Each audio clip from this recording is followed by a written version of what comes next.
So I've picked the first 3 preliminary concepts from the last lesson to base my finished superheroine designs on. Our first task here is to sketch their poses down onto the page. This step is similar to the foundational stage we went over previously, except I'm taking some extra care here to make sure they're correctly structured and the proportions are accurate. I'm keeping the sketch light and loose, trying to capture as much life in the pose as I can. Because the line work is rough, the mannequin model figure is inherently defined with added gesture and movement. We want to try to pump as much energy into the pose as we can here, so that we can preserve the liveliness of the character as we refine them in the later stages. For each figure, I'm drawing the head first, working my way down the body and out to the arms and legs. The head is a good place to start because it marks the beginning of the pose's gesture, and you can think about gesture as being the trajectory of movement that the pose of your character will follow. It creates the flow between each body part. With a good understanding of proportions, the head also helps predict how big the character will be based on the association of its size against the rest of the body. So we can tell very early on how much space the figure will take up on the canvas and where it will be positioned. Getting a feel for the proportions of a character relative to the size of a single body part does take some time and practice to pull off accurately, so don't rush it and pay attention to the proportional anchor points throughout the body to make sure it's all in check. The mannequin model we're using to establish the foundations of the figure is built using very basic forms. The torso can be broken into 3 major parts: ribcage, pelvis, and the midsection that connects the two. To help me remember their shapes, I like to refer to the ribcage as the chest vest because it kind of looks like a vest, the pelvis as the pelvis panties because it looks just like a pair of underwear, and the malleable cylinder of muscle linking them I've dubbed as the muscle tube. As for the limbs, at their most basic form, they're cylinders linked together by small spheres at the joints, at least that's how I like to think of them. But as you can see, I've gone a step further here and added some more shape to the arms and legs to better reflect the outside contours of their anatomy. By using the mannequin model to simplify the anatomical structure of the human figure, it becomes easier to pose and interpret it from different angles. We're also able to exclusively focus on the proportional structure of the character first, before we begin drawing in the anatomy and costuming. In this sense, the mannequin model truly does serve its purpose as a mannequin that we're later able to dress with the final rendition of our superheroine designs. The other major advantage to the mannequin model is that it helps us to quickly see whether or not a pose is going to work, and if it's not, its simplicity allows you to easily change up that pose until you arrive at one you're happy with.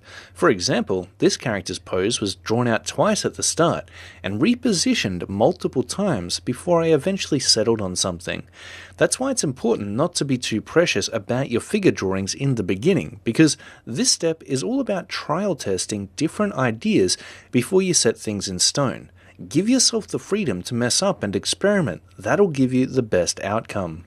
Now that the poses for my superheroines are loosely sketched in, I've turned their layer to blue using the layer color function and created a new layer above the pose draft layer called Anatomy Draft.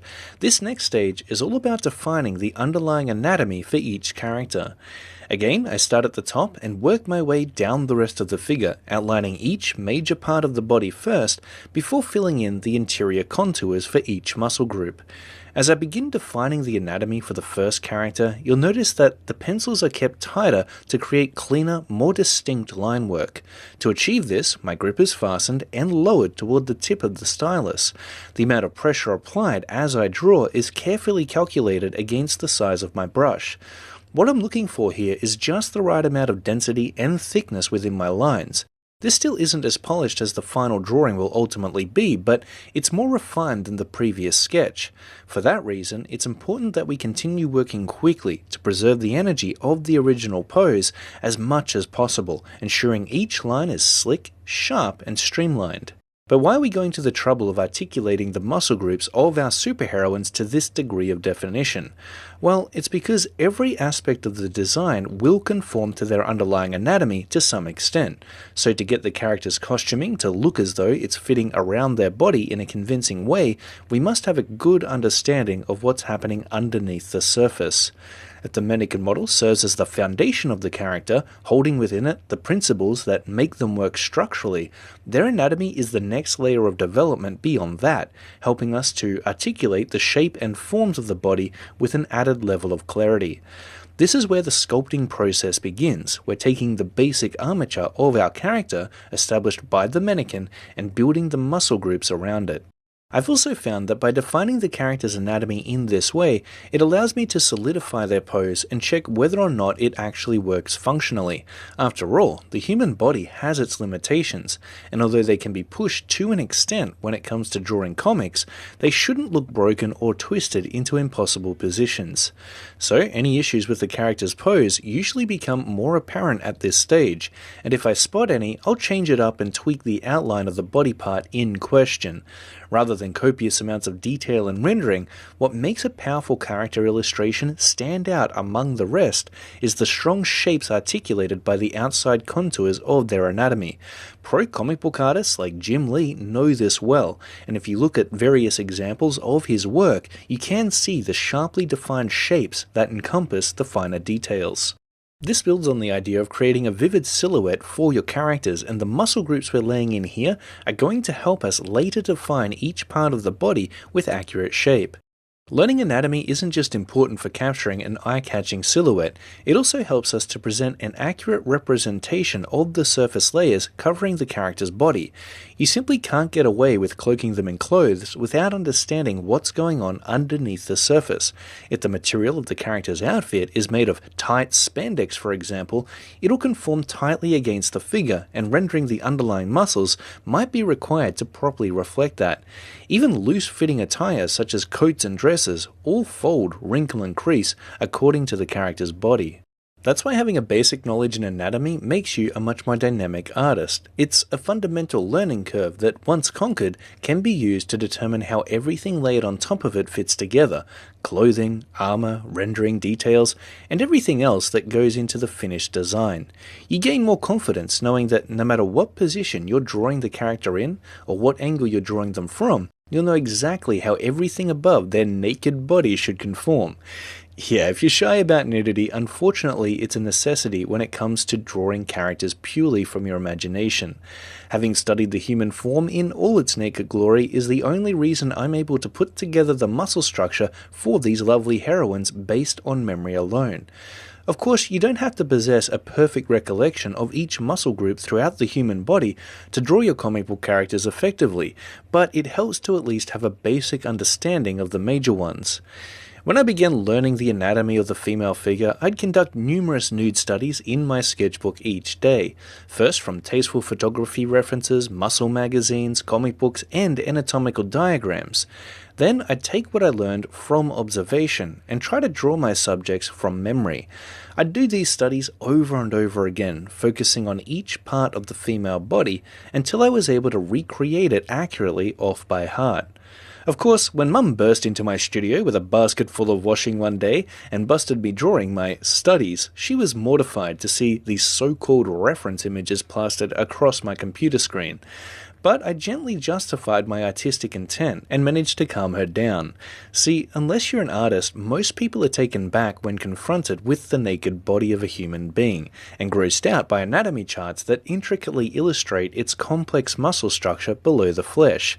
But our aim is to study up on this so much that we don't even batter an eyelid. In fact, we'll sit there and draw it out. So, all that said, learning anatomy does require a little bit of maturity. Now, if you're following along, you don't need to rely just on memory to lay in the anatomy of your superheroines. In fact, one of the reasons I've taken the time to clearly define the muscle structure of these characters is to give you a reference for your own. But there's a difference between how they should be used. Rather than copying them, they should be understood and interpreted within the context of your already existing idea. The poses I've come up with for my superheroines are all drawn from my imagination, and you'll notice that the muscles I'm overlaying on top of them follow the mannequin model I've used to establish those foundations. So even if you can't rely on memory, you can still use an anatomy reference to figure out the placement of the muscles based on your figure's pose. Indeed, even after years of practice, I still have a few references that I regularly refer to for keeping things in check, and although I'm not creating a carbon copy of those references, they do help me to ensure the anatomy of my character is accurate. The human body is a complex machine, and no one is able to memorize an exact blueprint of it. What matters is that you're able to comprehend how it fits together. So as I draw in each muscle, not only am I thinking about the basic form it's surrounding, but I'm also considering the surface geometry of the muscle itself. This clicks me into a 3D mode of thinking where I'm able to mentally visualize how these forms might morph and distort when the body is posed in perspective. This is what helps you to understand and translate your chosen anatomy references into the context of your own ideas. The anatomy of a woman differs to that of a man's in subtle ways. Although they generally follow the same muscle structure, their body is proportioned differently. This really comes down to the bare bones structure that the muscles surround, which we already know is defined within the foundational phase of the drawing. For women, some of these anatomical differences include a thinner neck surrounded by traps that are less pumped up. The shoulders are narrower, while the hips are wider, both spanning an almost equal width. The midsection of their waist curves inward between these 2 points, creating that iconic hourglass shape commonly associated with a woman's figure. Their muscles in general are less beefier, and the breasts, of course, are a unique asset to the anatomy of a woman. Because of these anatomical differences, a woman also carries herself differently to a man. The poses that I've picked for these characters are classically feminine in nature. From their stance alone, you can tell that you're looking at a powerful woman. So, I considered carefully how I could pose each of these characters in a way that was unique to their personality, badass, and sexy. The most effective way of doing that is to tap into the common associations to the characteristics of your superheroines and integrate them into the visual aspects of their design and body language. Regardless of gender, a character can take on both masculine and feminine visual traits, and as I develop these superheroines further, I'll adjust those dials to give each a distinct look and feel. But overall, since we're striving to create a classic superheroine here, we need to take into account the attributes that'll allow them to fit into that archetype. That means their proportions must be idealized to the heroic, that their anatomy is of a built, athletic body type, and that in general, they're easy on the eyes. As people, we aspire to be the ideal versions of ourselves, which is why the characters often cast in superhero comics are so attractive to us. They're pushed to the extreme to create a larger-than-life version of who we all wish we could be.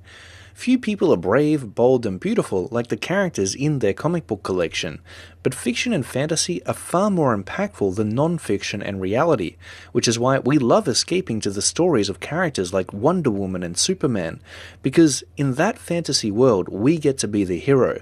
So as you define the anatomy of your superheroines, don't be afraid to idealize them beyond the status quo of the average human.